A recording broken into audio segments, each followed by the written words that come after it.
Tidak hanya kolonial Belanda yang dikenal karena canggihnya teknologi pengairan yang dapat membebaskan negaranya dari permasalahan banjir, ataupun desain banjir Kanal Jakarta, ternyata nenek moyang bangsa Indonesia sudah lebih dulu dikenal di dalam mengatasi permasalahan yang sama, yang diduga para ahli sejarah, berlokasi di daerah Bekasi. Sebelum menyimak, jangan lupa subscribe. Untuk yang belum subscribe, like atau share konten ini jika bermanfaat. Hal tersebut akan sangat berarti bagi kami, menambahkan semangat untuk membuat konten berkualitas untuk Anda sekalian. Tercatat di dalam catatan sejarah Nusantara, di sekitar abad ke-5 sampai dengan abad ke-7, terdapat sebuah kerajaan di daerah Jawa Barat, yang bernama Tarumanegara. Menurut para ahli sejarah, lokasi pusat kerajaan Tarumanegara berada di seputaran wilayah Bekasi saat ini. Tarumanegara diperkirakan memiliki luas kekuasaan dari Cirebon sampai dengan Banten di Pulau Jawa. Saat ini telah ditemukan 7 buah prasasti yang menceritakan keberadaan kerajaan ini, dan juga beberapa catatan internasional dari negara lain, yang diduga terkait dengan hubungan kerajaan Tarumanegara dengan dunia internasional. Yang unik dari 7 buah prasasti yang ditinggalkan, terdapat 1 buah prasasti yang diduga menceritakan bagaimana salah satu raja di Tarumanegara mengatasi permasalahan banjir di wilayahnya, yaitu Prasasti Tugu, yang ditemukan di wilayah Koja, Jakarta Utara. Dikisahkan di dalam prasasti tersebut, pada tahun ke-22, pada pemerintahan Raja Purnawarman, beliau memerintahkan untuk menggali Sungai Gomati untuk mengatasi permasalahan banjir di musim penghujan, dan kekeringan di musim kemarau.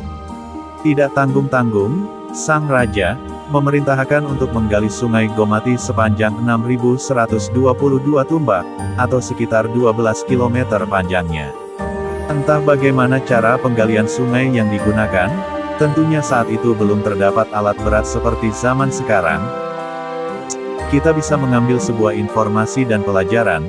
Wilayah itu adalah lokasi resapan air, dan sudah biasa terjadi banjir kiriman dari daerah yang lebih tinggi yang ada di sekitarnya. Sungai Gomati sendiri menurut para sejarawan adalah kali Bekasi di saat ini.